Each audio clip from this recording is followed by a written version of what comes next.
আসসালামু আলাইকুম সুপ্রিয় শিক্ষার্থীরা, আধুনিক পদার্থবিজ্ঞান ক্লাসে সবাইকে স্বাগতম। খুব ইন্টারেস্টিং একটা চ্যাপ্টার। অনেক কিছু তোমাদের কাছে অদ্ভুত মনে হবে এই চ্যাপ্টারের সূত্রগুলা বা বিভিন্ন ধরনের রেজাল্টগুলা, বাট খুব ইন্টারেস্টিং কিন্তু চ্যাপ্টারটা। এবং চ্যাপ্টারে কিন্তু অনেকগুলো কন্টেন্ট আছে, অনেকগুলো টাইপ আছে। আমরা সবগুলো টাইপ অল্প সময়ের মধ্যে সূত্রগুলো রিভিউ করার চেষ্টা করব প্রথমে। তো চলো শুরু করা যাক। তো সর্বপ্রথম যে টাইপটা আমরা শিখব সেটা হচ্ছে আমাদের আইনস্টাইন সাহেব কিন্তু কিছু কথাবার্তা বলে দিয়ে গেছেন, ঠিক আছে? তো সেগুলোর আলোকেই আমরা ফার্স্টে পড়াশোনা করব টাইপ ওয়ান। টাইপ ওয়ানটা হচ্ছে গিয়ে আমাদের যে কোনো একটা বস্তু বা কোনো একজন ব্যক্তি যখন আলোর কাছাকাছি বেগে যায় তখন তিনটা ঘটনা ঘটে। তিনটা ঘটনার মধ্যে একটা ঘটনা হচ্ছে যে তার তার হচ্ছে যে সময়টা, সে সময়টা কিন্তু কি হয়ে যায়, বৃদ্ধি পেয়ে যায়। হ্যাঁ, যেটাকে আমরা কাল দীর্ঘায়ন বলে থাকি। আমি কনসেপ্টটা তোমাদেরকে বুঝাচ্ছি। কাল দীর্ঘায়নের কনসেপ্ট আসলে কি? কাল দীর্ঘায়ন, তাহলে এটাকে আমরা কি লিখবো? কাল দীর্ঘায়ন। কাল আবার কিভাবে দীর্ঘায়ন হয়? যখন এই যে ধরো এটা একটা পৃথিবী আর এটা হচ্ছে অন্য একটা গ্রহ, তো মহাকাশযান করে পৃথিবী থেকে একজন অন্য একটা গ্রহে যাচ্ছে। হ্যাঁ, তো সে যখন পৃথিবীতে ছিল সে তো স্থির ছিল, ঠিক আছে? কার সাপেক্ষে স্থির? পৃথিবীর সাপেক্ষে স্থির। কিন্তু সে যখন মহাকাশযানে বৈশা গেল, মহাকাশযানটা চলা শুরু করলো, এখন আমাদের রেফারেন্স ফ্রেমটা কি বা সাপেক্ষটা কি? সেটা হচ্ছে মহাকাশযান। তো মহাকাশযানের মধ্যেই তো সে বসে আছে, তাই না? তাহলে এখন আমি যদি বলি মহাকাশযানের সাপেক্ষে এই লোকটা কি স্থির নাকি গতিশীল, তখন তুমি কি উত্তর দিবা? তখন তুমি উত্তর দিবা যে এটা তো স্থির, কারণ সে তো মহাকাশযানের মধ্যেই বসে আছে। কিন্তু সে যত সামনে আগাচ্ছে, দেখো পৃথিবীটা কি তত পিছনে যাচ্ছে না?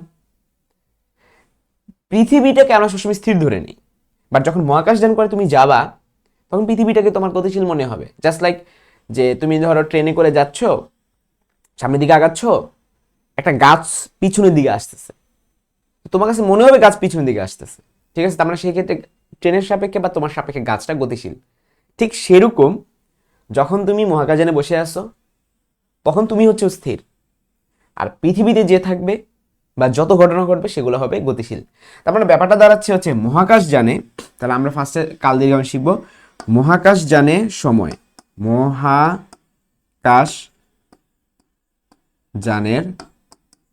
সময়, মহাকাশযানের যে সময়টা সেটাকে আমরা নাম দিব কি? টি নট। এটাকে আমরা বলবো স্থির সময়। এটাকে কি বলবো? স্থির সময়। আর পৃথিবীতে অতিক্রান্ত সময়, ঠিক আছে? এবং হচ্ছে পৃথিবীতে পৃথিবীতে অতিক্রান্ত সময়, পৃথিবীতে অতিক্রান্ত যে সময়টা থাকবে সেটা হবে চলমান সময়, ঠিক আছে? চলমান সময়, অথবা জিনিসটাকে আমরা বলতে পারি গতিশীল সময়। গতিশীল সময়। আশা করি পুরোপুরি ক্লিয়ার হয়ে গেছে। এখন চলো ফর্মুলাটা শিখে ফেলি। ফর্মুলাটা হলো যে T is equal to T not divided by root over 1 minus V square divided by C square. এখানে অলরেডি পরিচয় আমি দিয়ে দিছি যে পৃথিবীতে অতিক্রান্ত যে সময় সেটা হচ্ছে টি, আর মহাকাশযানে অতিক্রান্ত সময় সেটা হচ্ছে টি নট। আর ভি হচ্ছে মহাকাশযানের বেগ, মহাকাশযান যে বেগে যেতেছে, আর সি হচ্ছে আলোর বেগ 3 × 10⁸। তো এরই মাধ্যমে আমাদের প্রথম টাইপটা ডান, ঠিক আছে? কাল দীর্ঘায়ন।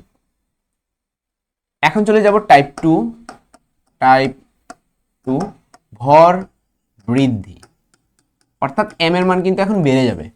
খেয়াল করো আগেরটার ক্ষেত্রে তার মান বড় ছিল, টি এর মান বড় ছিল টি নটের চাইতে, ঠিক আছে? টি এর মানটা বড় ছিল টি নটের চাইতে। দ্বিতীয়টার ক্ষেত্রে কি ঘটনা ঘটবে?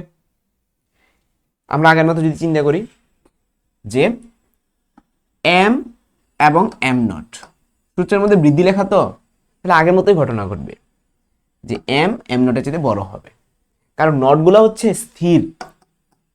স্থির অবস্থাগুলোকে আমরা নট বলবো, আর যেগুলোতে নট নাই সেগুলোকে গতিশীল বলবো। তাহলে এটা কি হবে? গতিশীল ভর। তো ভাই ফর্মুলা কি? আগের মতো m equal to m not divided by root over 1 minus V square by C square. Clear? Next টাইপের নাম হবে টাইপ 3 দৈর্ঘ্য সংকোচন। খেয়াল করে দেখো, এটা কিন্তু আবার আগেগুলো চেয়ে একটু উল্টা, কারণ কি আগেগুলো সব বৃদ্ধি বৃদ্ধি ছিল, তাহলে এটা কি হ্রাস পাবে। তার মানে এইটা সূত্রে একটু চেঞ্জ আসবে। কিরকম change? L equal to L naught into root over 1 minus V square by C square. একটা জিনিস খেয়াল করে দেখো, এতক্ষণ ধরে আমরা যে এই পার্টটুকুর কথা বলতেছিলাম, এটা কিন্তু নিচে ভাগ আকারে ছিল। খেয়াল করো, এই যে এটা কিন্তু নিচে ভাগ আকারে, এটাকে আমরা লরেঞ্জ কনস্ট্যান্ট বলে থাকি। এই যে দেখো, এটা নিচে ভাগ আকারে ছিল।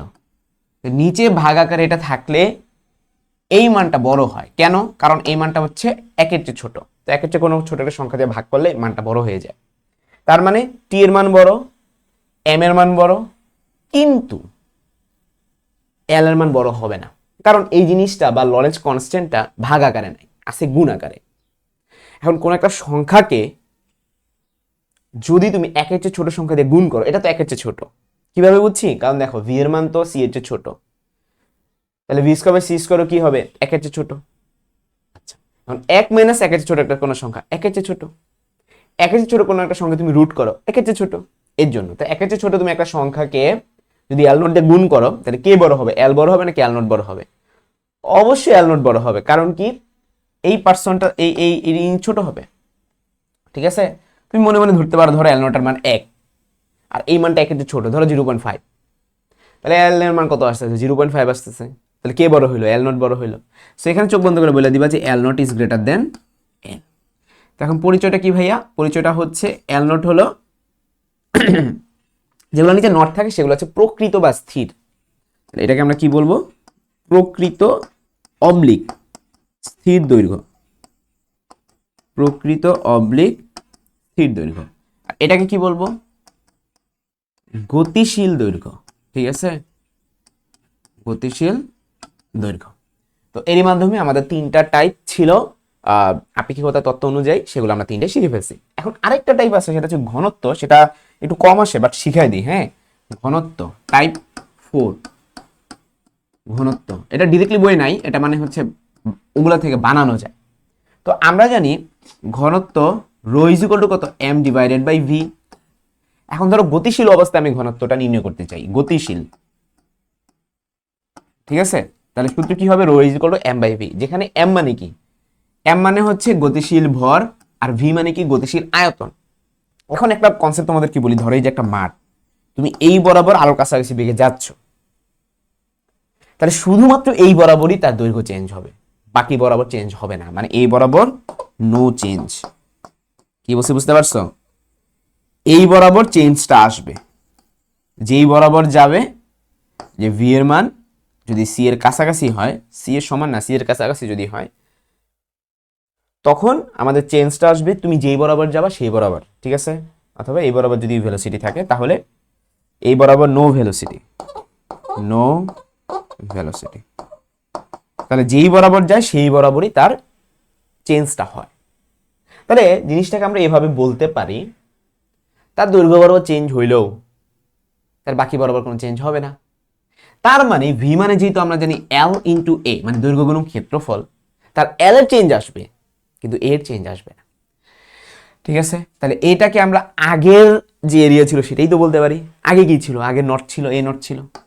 এখন এই সূত্রগুলো বসায় দাও, এখানে এল ইন্টু, এটা কিন্তু ইন্টু, ঠিক আছে, এটা নট না। তাহলে এম এর ফর্মুলা হচ্ছে M not divided by root over 1 minus V square by C square. আর এল তো নিচে ছিল, তাই না? এটাকে আমি মুছা দিই, নয়তো এটা একবার ডট ভেবা ফেলবা। হ্যাঁ, এল ইন্টু এ নট। তো এই এল এর সূত্রটাও আমরা বসাই দিব। তো এল এর সূত্রটা কি? এল এর সূত্রটা হচ্ছে L not root over 1 minus V square by C square. আর এ নটের মতো থেকে যাবে। এবার সবগুলো নটগুলো আলাদা রাখো, তাহলে সব নট যদি আলাদা করি, তাহলে M not divided by L not into A not. আর এই পাশে কি থাকে? 1 divided by root over 1 minus V square by C square. কয়বার আছে? এখানে একবার, এখানে একবার, দুইবার আছে, তাহলে এটা স্কোয়ার হয়ে যাবে। তাহলে এখান থেকে আমরা কি প্রমাণ করতে পারলাম? এখান থেকে আমাদের ইজিলি প্রমাণ হয়ে গেল যে রো ইজ ইকুয়াল টু, এই পুরো জিনিসটাই তো রো নট, তাই না? এটাই তো আদি ঘনত্ব, যে আমি যেগুলো rho is equal to m by v, এটাই তো ভি নট। হ্যাঁ, তাহলে এটাই হচ্ছে আমাদের আদি ঘনত্ব ইন্টু 1 ডিভাইডেড বাই এই লরেন্স কনস্ট্যান্টটা আছে সেই লরেন্স কনস্ট্যান্টটার স্কোয়ার হয়ে যাচ্ছে। খেয়াল করছো? সো এই হচ্ছে আমাদের ফর্মুলা। তো ঘনত্বের জন্য এই ফর্মুলাটা অবশ্যই মুখস্থ রাখবা, কারণ পরীক্ষা হলে এভাবে প্রমাণ করার কোনো টাইম নেই। এর মাধ্যমে গেল আমাদের টাইপ 4 ঘনত্ব। এবার আসি টাইপ 5। টাইপ 5 সেটা হচ্ছে ক্ষেত্রফল নির্ণয়। এরকম টাইপের ম্যাথ প্রচুর আসে, বিশেষ করে মানে ইঞ্জিনিয়ারিং টাইপে বেশি আসে। তাও তোমাদেরকে দেখা দিই। ধরো এটা একটা বুয়েটের মাঠ, ঠিক আছে? এটা একটা বুয়েটের মাঠ, এটা একটা বর্গক্ষেত্র, হ্যাঁ? তো এইটার লেংথটা হচ্ছে ফর এক্সাম্পল 100 মিটার, এবং এই বরাবর কোনো একটা মহাকাশযান যাচ্ছে v ইকুয়াল টু 0.8c এত বেগে। প্রশ্ন হলো ক্ষেত্রফল কত পরিবর্তন, ক্ষেত্রফল কত পরিবর্তন হবে, এটা হচ্ছে আমাদের প্রশ্ন। ঠিক আছে, আলোর কাছাকাছি বেগে গেলে ক্ষেত্রফল কত পরিবর্তন হবে। তো চল এটা সলভ করে ফেলি, খুবই সহজ। প্রথমত আদি অবস্থায় ক্ষেত্রফল নির্ণয় করবা। হ্যাঁ, আদি অবস্থা মানে কি, ও যখন বর্গক্ষেত্র ছিল সেই অবস্থায় যদি ক্ষেত্রফল নির্ণয় করি, তো এ আদি অবস্থায় হচ্ছে এ সমান সমান এরিয়াটা কত দাঁড়াবে, আমরা জানি বর্গক্ষেত্রের ক্ষেত্রফলের সূত্র কি, বাহু স্কোয়ার, তাহলে 100 স্কোয়ার, তার মানে এটা দাঁড়াবে 10,000 মিটার স্কোয়ার। এবার আসি পরবর্তী অবস্থায়। তো পরবর্তী অবস্থায় লেংথ তো চেঞ্জ হয়ে যাবে। দেখো আমাদের লেংথ আগে ছিল এল, বাট এটা পরবর্তীতে চেঞ্জ হয়ে যাবে। তবে আদি অবস্থা বা প্রকৃতটাকে আমরা এল বলি না, সেটাকে এল নট বলি। তাহলে এটাকে এল নট নাম দেওয়া উচিত, ঠিক আছে? আর এটাকেও এ নট নাম দেওয়া উচিত। এবার আসি পরবর্তী অবস্থায় এল এর মান কত হবে। এল এর মান তো চেঞ্জ হয়ে যাবে, L equal to L not root over 1 minus V square by C square. তো এল নটের মান তো দিয়ে দিচ্ছি 100, তাহলে 100 গুণন রুট ওভার 1 মাইনাস 0.8 স্কোয়ার। তোমরা জানো 1 মাইনাস 0.8কে আমরা স্কোয়ার করলে 0.64 পাবো। 1 মাইনাস 0.64 মানে হচ্ছে 0.36, 0.36কে রুট করলে আমরা পাবো 0.6। 0.6 এর সাথে আবার 100 গুণ করলে পাবো 60 মিটার। তাহলে খেয়াল করে দেখো আমাদের এখন এটা শেপটা চেঞ্জ হয়ে যাবে। আমরা জানি যেই বরাবর যায় শুধু সেই বরাবরই চেঞ্জ হয়, বাকি বরাবর চেঞ্জ হয় না। মানে সে আগে এই বরাবর ছিল 100, এখন এই বরাবর হয়ে যাবে 60, কিন্তু এই বরাবর কিন্তু কোনো চেঞ্জ আসবে না, এই বরাবর 100ই থেকে যাবে। ক্লিয়ার? তাহলে এইটার এরিয়া যদি আমি নির্ণয় করি, তাহলে এটা আমার নতুন এ, এটা কত হবে, এটা একটা আয়তক্ষেত্র হয়ে গেছে, আগে ছিল বর্গক্ষেত্র। 60 গুণন 100 করলে এটা হবে 60,000। তাহলে চেঞ্জ হলো কতটুকু বলো তো? চেঞ্জ হইতেছে গিয়ে এ নট মাইনাস এ। আগে ছিল 10,000 আর এখন আমাদের হয়ে গেছে এটা অ্যাকচুয়ালি কত, 6,000। আগে ছিল 10,000, এখন হয়ে গেছে কত, 6,000। তাহলে চেঞ্জ কতটুকু, 4,000। ঠিক আছে, তো এই ছিল আমাদের। আশা করি পুরোপুরি ক্লিয়ার হয়ে গেছে।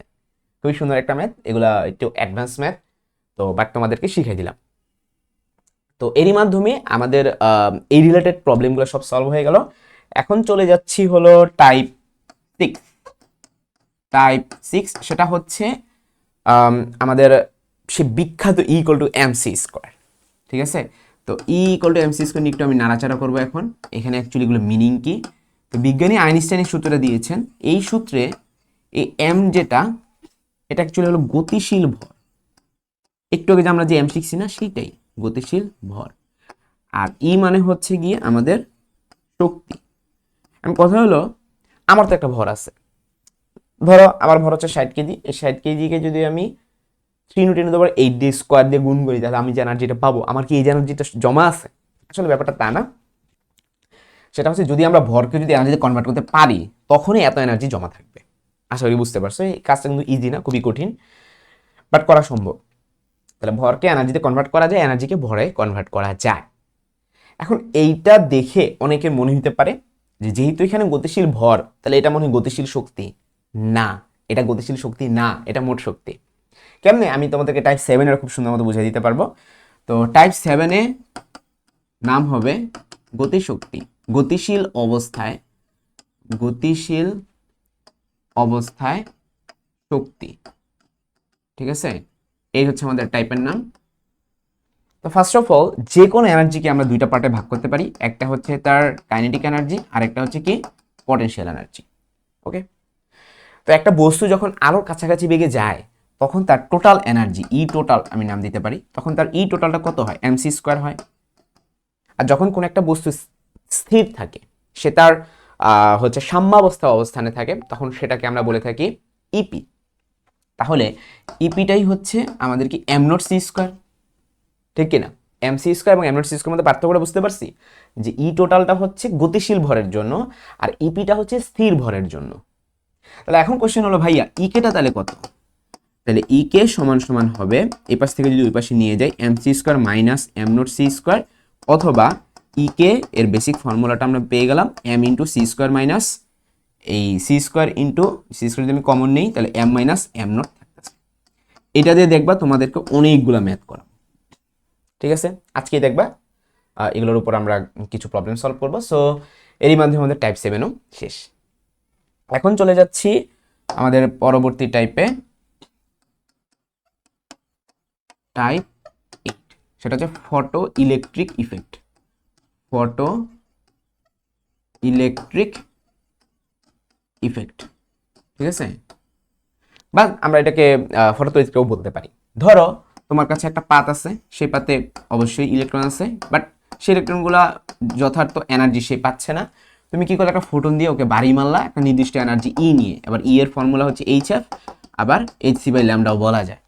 তার মানে এই আলোটা একটা নির্দিষ্ট তরঙ্গ দৈর্ঘ্য নিয়ে ওকে একটা বাড়ি মারলো, কিন্তু দেখা গেল ইলেকট্রন নড়লো না। এটা রিজন কি?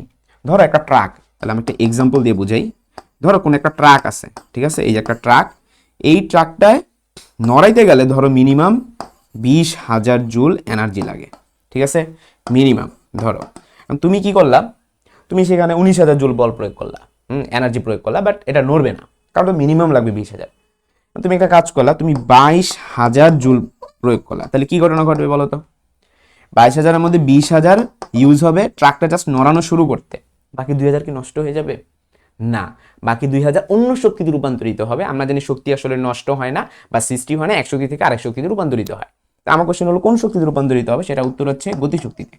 তার মানে ও একটা ইকে নিয়ে সামনে আগাবে, তা তুমি যত বেশি এনার্জি ইনপুট দিবা তত বেশি আউটপুটে গতিশক্তি পাবা। তার মানে ব্যাপারটা হচ্ছে 20,000 অলওয়েজ ফিক্সড থাকবে, কারণ কি ওই বস্তুর জন্য এটা 20,000 ফিক্সড। কিন্তু এটা তুমি যত ইচ্ছা দিতে পারো, এটাও কিন্তু আস্তে আস্তে চেঞ্জ হতে থাকবে। তাহলে এখন ব্যাপারটা মিনিং কি দাঁড়ালো? ব্যাপারটা মিনিং দাঁড়ালো এই যে ধরো তুমি 22,000 জুল প্রয়োগ করলা, এটার মধ্যে 20,000 মিনিমাম লাগলো, আর 2,000 হচ্ছে গতিশক্তিতে রূপান্তরিত হলো। এই জিনিসটা এটার সাথে তুমি মিলাও, তুমি একটা এনার্জি প্রয়োগ করতেছো, তার মানে এটাকে আমরা ই নাম দিতে পারি আপতিত শক্তি, ঠিক আছে? এটাকে আমরা নাম দিতে পারি কি আপতিত শক্তি। ওই যে তুমি যে বলটা প্রয়োগ করতেছো, ঠিক আছে? তোমার মিনিমাম একটা এনার্জি লাগবে ইলেকট্রনটাকে সরানোর জন্য, ঠিক আছে? তাহলে এটাকে আমরা নাম দিব ফাই। এটাকে আমরা বলবো কি সূচন, এটাকে তুমি কার্যাপেক্ষক বলবা, এটার একটা সুন্দর একটা নাম আছে, সেটা হচ্ছে কার্যাপেক্ষক বা সূচন শক্তিও বলা হয় এটাকে। হ্যাঁ, কার্যাপেক্ষক মানে কি মিনিমাম যে এনার্জিটা তোমার লাগবে ইলেকট্রনটা নড়াইতে। আর 2,000 হইতেছে ওইটা তোমার গতিশক্তি, ঠিক আছে? ইকে, সেটা হচ্ছে ইকে। এটাই হচ্ছে আমাদের সেই গতিশক্তি। এখন এই সূত্রটাকে আমরা আরো মডিফাই করতে থাকবো, ঠিক আছে? এই সূত্র যদি মডিফাই করি আমাদের কি কি আসে? ই সমান সমান হইতেছে এইচ এফ, আবার ফাইও তো একটা এনার্জি, এটাকেও আমরা এইচ এফ লিখতে পারি, কিন্তু একটু সমস্যা হয়ে গেল, দুটো তো সেম নাম হয়ে যায়। দুটো তো সেম হবে না, কারণ এটা তো মিনিমাম এনার্জি, এটা তো একটা বস্তুর জন্য একটা ফিক্সড ভ্যালু। তাহলে এখানে আমরা একটা নট চিহ্ন দিয়ে দিলাম, ঠিক আছে? প্লাস ই কে আমরা কি লিখতে পারি? হাফ এম বি স্কোয়ার লিখতে পারি, তাই না? তাহলে এখানে নতুন একটা জিনিস, যে এফ নোটটা কি? এফ নোটটা হচ্ছে সূচন কম্পাঙ্ক। এফ নোটটা কি ভাইয়া? সূচন কম্পাঙ্ক। হ্যাঁ, আর এম আর বি মানে তো বুঝছে ভর এবং বেগ। আবার এফ ইকুয়াল টু কত? C by lambda. তাহলে আমরা এখানে লিখতে পারি এইচ সি বাই ল্যামডা। এখানে কি লিখতে পারি? এফ নোট সমান সমান সি বাই ল্যামডা নট। আর হাফ এম বি স্কোয়ারকে আমরা চাইলে ইভি নটও বলতে পারি, যেখানে ল্যামডা নটকে আমরা কি বলবো? সূচন তরঙ্গ দৈর্ঘ্য। ল্যামডা নট মানে কি? সূচন তরঙ্গ দৈর্ঘ্য। আর ভি নট মানে কি? ভি নট মানে হচ্ছে নিবৃত্তি বিভব। এখন তোমাদের প্রশ্ন, ভাই এই জিনিসটা কি? এটা হচ্ছে এমন একটা ভোল্টেজ, যেই ভোল্টেজটা তুমি প্রয়োগ করলে তোমার হচ্ছে ইলেকট্রন ফোটা বন্ধ হয়ে যায়, ঠিক আছে? তুমি এর চাইতে কম প্রয়োগ করলে সমস্যা নাই, এর চাইতে বেশি প্রয়োগ করলে সেটা বন্ধ হয়ে যাবে। ক্লিয়ার? সো এই ছিল আমাদের ফটো ইলেকট্রিকের একবারে বেসিক। তোমাদের যত অঙ্ক বা যত কিছু আছে সবগুলো এটার আন্ডারেই আসবে। এখন চলে যাব আমরা টাইপ 9-এ, ঠিক আছে? টাইপ 9, টাইপ 9-এর নাম দিব হচ্ছে আমি ডি ব্রগলি তরঙ্গ দৈর্ঘ্য। ডি ব্রগলি তরঙ্গ দৈর্ঘ্য। আমরা জানি আসলে তরঙ্গ দৈর্ঘ্য কার থাকে? কোন একটা তরঙ্গের, বাট ডি ব্রগলি এমন সব কথাবার্তা বলছে মানুষের মাথার মধ্যে ওলটপালট হয়ে গেছে যে আসলে ভাই যার ভর আছে তার তরঙ্গ দৈর্ঘ্য থাকতে পারে। তো উনি একটা ইকুয়েশন ডেভেলপ করছে ল্যামডা সমান সমান এইচ ডিভাইডেড বাই পি। আবার এইচ সমান সমান কত এম বি, তাহলে ল্যামডার সাথে আমরা বি এর একটা ফর্মুলা জেনে গেলাম। ঠিক আছে, তাহলে ল্যামডা সমান সমান এইচ ডিভাইডেড বাই ভি। এখন আমার কোয়েশ্চেন হলো যে এই এমটা আসলে কি? এমটা হচ্ছে বস্তুটার ভর, এই ভিটা কি? বস্তুটার বেগ, আর এইচ মানে কি? প্ল্যাঙ্কের ধ্রুবক। ক্লিয়ার? তো ডি ব্রগলি এটা ইকুয়েশন ডেভেলপ করে দিয়ে গেছেন। তো এই ল্যামডার সাথে আমাদের ইকের একটা ফর্মুলা ডেভেলপ করতে হবে, সবাই জানি এগুলোর ম্যাথ আছে, দেখো করবো। ইকে সমান সমান কত? Half M V square. আবার এখান থেকে যদি ভি বের করি তাহলে ভি সমান সমান কত আসে? H divided by M lambda. তো এটা এখানে যদি বসাই দিই তাহলে half M into H divided by M lambda. ঠিক আছে, তো নতুন একটা ইকুয়েশন ডেভেলপ হবে, half M into H square divided by M square lambda square. এটা যদি কাটাকাটি করি, কনস্ট্যান্টগুলো আলাদা রাখি, H square divided by 2m into 1 by lambda square. তাহলে নতুন একটা ইকুয়েশন কিন্তু আমাদের ডেভেলপ হয়ে গেল, এবং সেই ইকুয়েশনটা হচ্ছে E K proportional to 1 by lambda square. এটা দিয়ে ম্যাথ আসছে অ্যাডমিশনে। তাহলে E K proportional to 1 by lambda square. Question হলো এটা কখন? তুমি তো বলতে পারো ভাইয়া ই সমান সমান তো এইচ সি বাই ল্যামডাও হয়, তাহলে ওই ক্ষেত্রে ব্যস্ত অনুপাতিক, এই ক্ষেত্রে বর্গের ব্যস্ত অনুপাতিক, আমি কোনটা ব্যবহার করব? চোখ বন্ধ করে, ভর থাকলে চোখ বন্ধ করে এইটা, ঠিক আছে, ভর থাকলে এটা ব্যবহার করব। ক্লিয়ার? সো এই ছিল আমাদের টাইপ 9 ডি ব্রগলি তরঙ্গ দৈর্ঘ্য। এখন শিখবো হচ্ছে টাইপ 10 কম্পটন ইফেক্ট বা কম্পটন প্রভাব। ঠিক আছে, কম্পটন ইফেক্ট আসলে কি? ধরো একটা ইলেকট্রন ছিল চুপচাপ, একটা ফোটন এসে ধাপ করে একটা বাড়ি মারলো। ফোটন অবশ্যই একটা এনার্জি আছে, যেহেতু আসছে একটা বাড়ি মারতেছে, ওর অবশ্যই একটা এনার্জি আছে, সে ল্যামডা তরঙ্গ নিয়ে নিয়ে আসতেছে, ওকে একটা ধাপ করে একটা বাড়ি মারলো। তো বাড়ি যে মারলো ও তো চুপচাপ ছিল, তাহলে ওর টোটাল এনার্জি, ওর এনার্জি ই অফ ইলেকট্রনটা ছিল কত? 0। ইলেকট্রনের এনার্জিটা ছিল 0, কিন্তু ফোটনের একটা এনার্জি ছিল। তো কি ঘটনা ঘটবে? তো ঘটনা ঘটবে হচ্ছে এরকম যে ও ওই দিক দিয়ে চলে যাবে। ঠিক আছে, এখানে দুইটা ঘটনা ঘটবে, একটা হচ্ছে ফোটন চলে যাবে, হ্যাঁ, একটা ইলেকট্রন চলে, ধরে নিলাম ইলেকট্রন এদিকে চলে গেল আর ফোটন এদিকে চলে গেল। তো এইটা আমাদের হচ্ছে আনুভূমিক যে রেখাটা ছিল বা আদি যে বেগটা ছিল, তার সাথে ধরা যাক সে ফাই একটা অ্যাঙ্গেল ক্রিয়েট করে চলে গেল। তাইলে সে যেহেতু ওকে একটা বাড়ি মারছে, এনার্জি কিছুটা কমে যাবে না ওর? কারণ ইলেকট্রন এদিকে চলে যাবে, এখন ইলেকট্রন কি কোনো এনার্জি ছাড়া মুভ করতে পারবে? পারবে না। ধরা যাক 100 জুল দিয়ে সে বাড়ি মারছে, ওর ছিল 0 জুল। এখন ও কিছু পরিমাণ এনার্জি নিয়ে তো সে যাবে, ধরা যাক সে 20 জুল নিয়ে চলে গেল। এখন এখানে যদি 100 জুলই থাকতো তাহলে তো আমাদের শক্তি সংরক্ষণশীলতা নীতিটাই ভুল হয়ে যেত, কারণ 100 যোগ 0 সমান সমান কত দ্বারা? 100 না? তাহলে সংঘর্ষের আগের মোট শক্তি আর পরের মোট শক্তি সমান হইতে হবে। তাহলে এখানে যদি 20 হয়, এখানে তাহলে কত হইতে হবে? 80 হইতে হবে। তাহলে 80 আর 20 যোগ করেই তো 100 থাকবে। তারপরে ব্যাপারটা কি দাঁড়াচ্ছে? ব্যাপারটা দাঁড়াচ্ছে হচ্ছে এনার্জি 100 থেকে হয়ে গেল 80, তার মানে এনার্জিটা কমে গেছে। কারণ আমার কোশ্চেন হলো এনার্জি কমে গেলে ল্যামডার কিরকম পরিবর্তন হয়? আমরা জানি equal to H C by lambda, তো তোমার এনার্জি কমে গেলে ল্যামডা বেড়ে যাবে। তাহলে এইখানে ল্যামডা যা ছিল এইখানে ল্যামডা অবশ্যই চেঞ্জ হয়ে যাবে এবং সেটা বড় হয়ে যাবে। আমি নাম দিলাম ল্যামডা প্রাইম। এই ল্যামডা প্রাইমটা বের করে একটা ফর্মুলা আছে, ল্যামডা প্রাইম সমান সমান lambda plus H divided by M not C into 1 minus cos phi. মনে রাখবো অবশ্যই ল্যামডা প্রাইমের মানটা ল্যামডা চাইতে বড় হবে। পরিচয়গুলো দিয়ে, এইচ মানে প্ল্যাঙ্কের ধ্রুবক, এম নট মানে হচ্ছে যেহেতু ইলেকট্রনকে তুমি বাড়ি মারছো, সো এটা ইলেকট্রনের স্থির ভর 9.1 ten to the power -31, C এর মান 3 টেন টু দ্য পাওয়ার 8, আর ফাই এর মান তো বুঝাই দিলাম। ঠিক আছে, এরই মাধ্যমে আমাদের কম্পটন ইফেক্টটাও শেষ। তো টাইপ 10 গেল। নেক্সট হলো টাইপ 11। টাইপ 11 এখন আমরা যদি শিখি, সেটা হচ্ছে গিয়ে আমাদের আর বাকি আছে হাইজেনবার্গের অনিশ্চয়তা নীতিটা বাকি আছে। হাইজেনবার্গের অনিশ্চয়তা নীতি, তো হাইজেনবার্গ কি বলছেন? উনি বলছেন যে যখন তুমি কম্পটন মানে কম্পটন ইফেক্ট বলো, এগুলো কিন্তু অ্যাকচুয়ালি কোয়ান্টাম ওয়ার্ল্ডের ঘটনা। তুমি যখন কোয়ান্টাম জগতে ঢুকে যাবা, কোন জগতে? কোয়ান্টাম জগৎ। কোয়ান্টাম আসলে কি? কোয়ান্টাম হইতেছে যে কোয়ান্ট শব্দ থেকে আসছে, আলোর যে ফোটনগুলো আছে সেগুলো কিন্তু অ্যাকচুয়ালি এক একটা তুমি হচ্ছে প্যাকেট গুচ্ছ আকার তুমি বলতে পারো।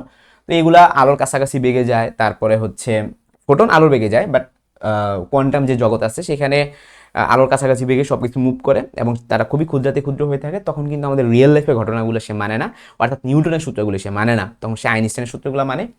তো তখন একটা ঘটনা ঘটে যে তুমি যদি কোনো একটা বস্তুর অবস্থান যদি ঠিকমতো মাপতে পারো, তুমি কিন্তু তার ভরবেগ ঠিকমতো মাপতে পারবে না, ঠিক আছে। Del X into del P less than H কার ডিভাইডেড বাই কত 2 পাই। একটা মিনিংটা হচ্ছে তুমি যদি এটা ঠিকমতো মাপো তুমি এটা ঠিকমতো মাপতে পারবে না, কারণ কি এটা ওই পাশে নিয়ে গেলে ব্যস্ত অনুপাতিক হয়ে যায়। ক্লিয়ার। আরেকটা সূত্র আছে del E into del T, হ্যাঁ, greater than less than or equal to H কার ডিভাইডেড বাই 2 পাই। তুমি যদি এনার্জি ঠিকমতো মাপতে পারো তুমি কিন্তু টাইম ঠিকমতো মাপতে পারবে না। ক্লিয়ার। সো এই ছিল আমাদের ব্যাপার স্যাপারগুলো, এগুলো খুবই সাবধান থাকতে হবে, কারণ এখান থেকে ছোটো ছোটো এমসিকিউ আসবে, এখান থেকে ম্যাথ আসার সম্ভাবনা নাই। সো এরই মাধ্যমে আমাদের এই অষ্টম অধ্যায়ের যা যা সূত্র ছিল সব শেষ করে ফেললাম খুব সুন্দর মতো। কী কী ম্যাথ আসবে সেগুলো ধরে ধরে ইভেন ম্যাথও করাই দিয়ে।